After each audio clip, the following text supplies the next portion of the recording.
सही 2 महीने बीत जाते हैं और हम एक बर्फीले तूफान में काली की आवाज सुनते हैं, जो कि आश्चर्य व्यक्त कर रही है कि दूसरे से तीसरे लेवल पर स्पिरिचुअल कल्टीवेशन में ब्रेक थ्रू करना पहले ब्रेक थ्रू की तुलना में कितना अधिक चुनौतीपूर्ण है। अपनी पूंछ को देखते हुए काली उल्लेख करता है कि उसने ईल से प्राप्त डीमन कोर से अपने रक्त और मांस को कुछ दिन पहले ही शुद्ध कर लिया था। फिर भी उसने कुछ और दिनों तक अपनी कल्टीवेशन जारी रखी, इस उम्मीद में कि वह अगले लेवल तक पहुंच जाएगा, लेकिन पहुंच नहीं पाया है। फिर भी निराश होने की बजाय वह थोड़ा गर्व महसूस कर रहा है, क्योंकि उसकी पूंछ पर 3 अतिरिक्त गोल्डन स्केल उभर आए हैं। फिर अपनी एक्स-रे क्षमता का उपयोग करते हुए वह डेमन गॉड कॉल्ड्रन का निरीक्षण करता है और नोट करता है कि यह स्पिरिचुअल ऊर्जा से भरा हुआ है, जो संकेत देता है कि वह कल्टीवेशन के दूसरे लेवल की चरम सीमा पर है। इस वजह से उसे विश्वास है कि सही अवसर मिलने पर वह तीसरे लेवल पर ब्रेक थ्रू कर सकता है। कुछ घंटे बाद दृश्य बर्फीले जंगल के बाहर काली की ओर बदल जाता है, जहां वह अपने मांस को पुनः स्थानांतरित करने का प्रयास कर रहा है, यह कहते हुए कि उसका शरीर कितना कठोर हो गया है और उसके ईल मांस की मात्रा पहले से बहुत कम बची है। इस पर वह निष्कर्ष निकालता है कि उसका एकमात्र विकल्प है हाइबरनेशन में प्रवेश करना और वसंत तक प्रतीक्षा करना, ताकि वह भोजन की तलाश में पहाड़ों से बाहर जा सके और अपनी कल्टीवेशन जारी रख सके। अचानक दृश्य उन स्नेक कैचर्स की ओर शिफ्ट हो जाता है, जो पहाड़ों में कुछ ग्रामीणों से बात कर रहे हैं, जिसमें वे किसी भी ग्रामीण को गोल्डन कॉइन्स की पेशकश करते हैं, जो उन्हें पुराने काले सांप को खोजने में मदद करेगा। एक ग्रामीण स्नेक कैचर्स को आश्वासन देता है कि वे स्नेक कैचिंग में विशेषज्ञ हैं, जिस वजह से उनके गांव को स्नेक विलेज के नाम से जाना जाता है। साथ ही उसने 2 कुत्ते भी प्राप्त किए हैं, जो विशेष रूप से सांपों की गंध का पता लगाने के लिए प्रशिक्षित हैं, जिस पर स्नेक कैचर्स उसे बातचीत बंद कर शीघ्रता से पुराने काले सांप की खोज करने का आदेश देते हैं और ग्रामीण अपना खोज अभियान शुरू करते हैं। एक ग्रामीण स्नेक कैचर्स के इस तरह के अहंकारी बर्ताव के प्रति अपनी नापसंदगी व्यक्त करता है, लेकिन उसके पास खड़ा दूसरा ग्रामीण उस पर जोर देते हुए कहता है कि वे हमारे जैसे नहीं हैं, उनके पास वास्तविक कौशल है और वे इस अभियान के माध्यम से अपनी जीविका कमा रहे हैं, जो हमारे लिए बहुत है। वह साझा करता है कि उसका बेटा नुई पढ़ने का शौक रखता है। उसने एक फेंकी गई किताब को भी एक बहुमूल्य रत्न की तरह संजोकर अपने पास रखा है। स्नेक कैचर्स से मिलने वाले भुगतान के बाद मैं अपने बेटे को स्कूल में दाखिल करूंगा, जिससे उसे बहुत खुशी मिलेगी और मुझे भी। तभी पीछे से कुत्ते अचानक भौंकने लगते हैं, जिससे उन्हें संकेत मिलता है कि उन्होंने कुछ खोज लिया है। एक ग्रामीण सवाल करता है कि क्या सचमुच कुत्तों ने इतनी तेजी से सांप के गड्ढे का पता लगा लिया। फिर वे स्नेक कैचर्स को सूचित करते हैं, यह सुझाव देते हुए कि यह गड्ढा शायद पुराने ब्लैक स्नेक का है, जिस पर स्नेक कैचर्स जांच करने का निर्णय लेते हैं। कुत्तों और आदमियों के आवाज से जमीन के अंदर बैठा काली जाग जाता है। वह दहशत में था, यह महसूस करते हुए कि स्नेक कैचर्स ने सहायता लाई है और कुत्तों की तेज गंध ने उन्हें उस तक पहुंच दिया है। वह ऐसा एहसास करता है कि उसका शरीर कठोर और ठंडा हो गया है, जिससे वह अपनी सबसे कमजोर स्थिति में है और भागने में असमर्थ है। जैसे ही स्नेक कैचर्स क्षेत्र का निरीक्षण कर रहे थे, तब पीछे से एक ग्रामीण मुस्कुराते कहता है कि देखो मास्टर, यहाँ पुराने काले सांप ने खाई कुछ हड्डियां हैं, तो क्या अब हमें हमारा रिवॉर्ड मिलेगा? लेकिन अचानक स्नेक कैचर उन पर चिल्लाता है कि कुत्तों द्वारा संरक्षित गंध वास्तव में आयरन बेर की है। जवाब में वो ग्रामीण जोर देता है कि उसके कुत्ते कभी गलती नहीं करते, लेकिन स्नेक कैचर्स इस पर संदेह जताते हैं और उनकी विशेषज्ञता पर सवाल उठाते हैं। फिर वो एक बड़े गड्ढे को दिखाता है, जो एक गुफा जैसा है, और सभी ग्रामीणों को उसके अंदर प्रवेश करने का निर्देश देते हैं, ताकि वे पुराने काले सांप को वहां खोज सकें। इस बीच काली राहत की सांस लेता है, अपनी चतुराई और सतर्कता के लिए खुद का आभारी होता है। वह बताता है कि उसने न केवल प्रवेश द्वार को पत्थरों से अवरुद्ध किया, बल्कि उसे शाखाओं से ढक दिया और अपनी गंध को छिपाने के लिए भालू की गंदगी का उपयोग किया। साथ ही उसने यह 6 फीट गहरा गड्ढा खोदा है, इसलिए उसे यकीन है कि स्नेक कैचर्स उसके अस्तित्व का कभी पता नहीं लगा पाएंगे। लेकिन फिर भी उसने खुद को तेजी से ध्यान केंद्रित करने और अपने शरीर की गर्मी को पुनः प्राप्त करने का निर्देश दिया। ऊपर की ओर गांव वाले उनसे नाखुश थे। फिर भी उनकी बात मानते हुए वहां जा रहे थे। इस बीच स्नेक कैचर्स स्नेक पिट के सामने खड़े रहते हैं, जिसमें से जूनियर गर्व से कहता है कि हालांकि गड्ढा कुछ गहरा है, लेकिन यह स्पष्ट रूप से एक स्नेक पिट है, जो संकेत देता है कि वे काली के स्थान से अवगत थे। जिस पर सीनियर ब्रदर डिंग कहता है, चूंकि उन्होंने अपना उद्देश्य प्राप्त कर लिया है, इसलिए ग्रामीण जो मूर्ख है अब किसी काम के नहीं है, और जितने कम लोग बचेंगे उतना कम पैसा उन्हें बांटना पड़ेगा। तो इसलिए आपने उन्हें बियर केव में जाने के लिए कहा? जूनियर ने पूछा, जिस पर उसने हाँ कहा।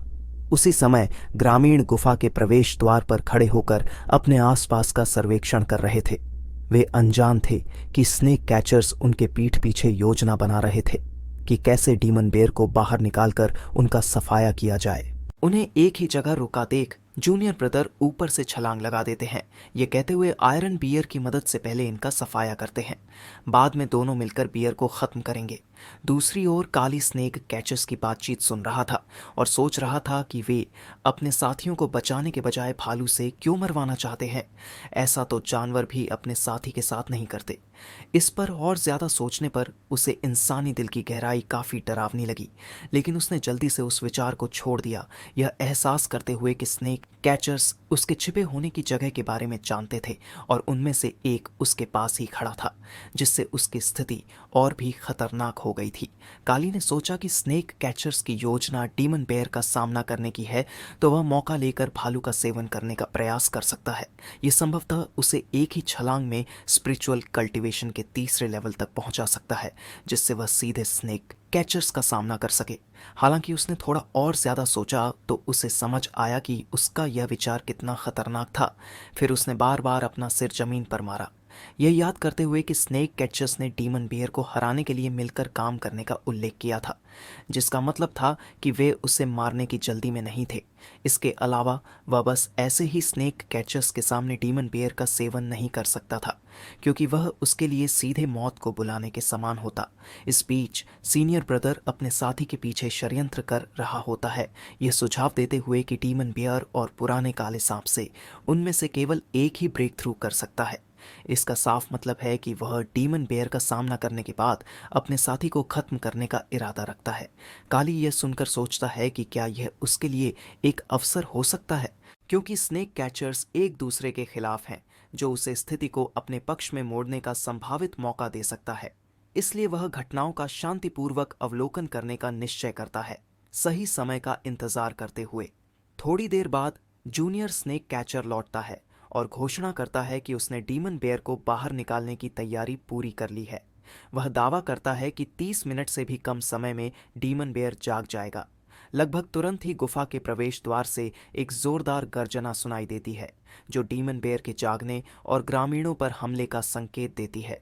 ग्रामीण घबराहट में भागने लगते हैं, यह सवाल करते हुए कि जब उन्हें बताया गया था कि यह स्नेक पिट है, तो वहां एक भालू कैसे मौजूद है। घबराहट में वे स्नेक कैचर्स से मदद मांगते हैं, लेकिन पाते हैं कि वे दोनों एक ऊंचे स्थान पर खड़े होकर सिर्फ देख रहे हैं। जब ग्रामीण उनसे मदद की गुहार लगाते हैं तो स्नेक कैचर्स ठंडे नज़रों से उन्हें घूरते हैं और उन्हें अराजकता पैदा करने के लिए डांटते हैं, उन्हें बेकार बताते हुए कहते हैं कि बस मर जाओ। ग्रामीण यह कड़वा सत्य समझ जाते हैं कि उन्हें धोखा दिया गया था और जानबूझकर भालू की गुफा में ले जाया गया था, ताकि उन्हें खत्म कर दिया जाए और खर्च कम किया जा सके।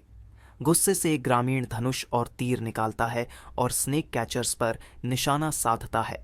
वह तीर छोड़ता है जो जूनियर ब्रदर के सिक्के रखने वाले थैले पर लगता है, जिससे सोने के सिक्के और गोलियां नीचे गिर जाती हैं, जो काली की छुपी हुई जगह से काफी करीब थी। काली पहले से ही इस कल्टीवेशन पिल्स की सुगंध को पहचानता है कि यह एक इंसानी दवा है। वह तुरंत अपनी पूंछ से एक गोली पकड़ लेता है और इसके जादुई सुगंध से वह मुग्ध हो जाता है, जो उसे ऊर्जा से भर देती है। इस बीच जूनियर ब्रदर देखता है कि उसका पाउच क्षतिग्रस्त हो गया है, तो वह सीनियर से बिखरी सामग्री को इकट्ठा करने में मदद मांगता है। जैसे ही डीमन बेयर पास आता है, दूसरा कैचर सोने की गोलियों और सिक्कों को इकट्ठा करने के लिए झुक जाता है, दावा करते हुए कि जो कुछ भी वह इकट्ठा करेगा वह उसके साथी की लापरवाही के कारण उसका है।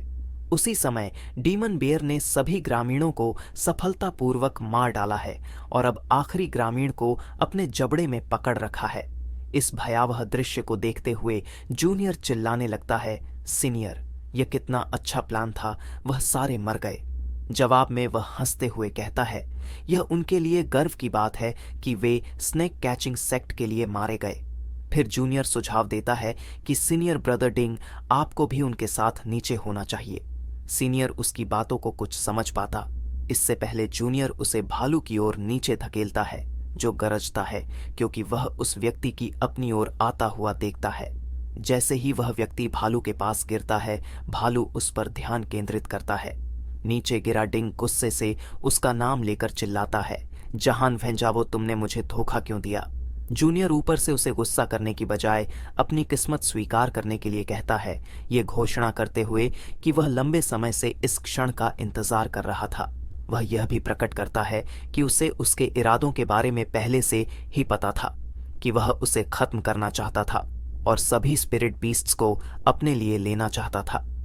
आखिरी उम्मीद के तौर पर डिंग स्पिरिट बीस्ट की पेशकश उसे करता है, लेकिन जहान जोर देकर कहता है कि उसे केवल डिंग की मृत्यु चाहिए। जैसे ही भालू आगे बढ़ता है, सीनियर डिंग एक ताबीज को सक्रिय करता है और मंत्र पढ़ना शुरू करता है, जिसके परिणाम स्वरूप उस जगह एक विशाल विस्फोट होता है जो भालू को आग में लपेट लेता है। फिर भी भालू सीधा खड़ा रहता है, जबकि डिंग अपने ही मंत्र की ज्वालाओं में घिर जाता है। भालू के बढ़ते क्रोध को देखते हुए जहान पीछे हटने का फैसला करता है, यह कहते हुए कि अब समय आ गया है सेक्ट में वापस जाकर इसकी रिपोर्ट करने का। उसके जाने के बाद काली अपना सर बाहर निकालते हुए सोच रहा है कि स्नेक कैचर के अंत और भालू की गंभीर चोटों से यह साबित होता है कि यह एक लीजेंडरी प्लॉट ट्विस्ट है, साथ ही एक शानदार मौका खुद को इम्प्रूव करने का। वह मानव कल्टीवेशन की गोल्डन पिल का सेवन करता है, जिससे वह अपने बैटल फॉर्म में बदल जाता है और डीमन बेयर का सामना करने के लिए आगे बढ़ता है।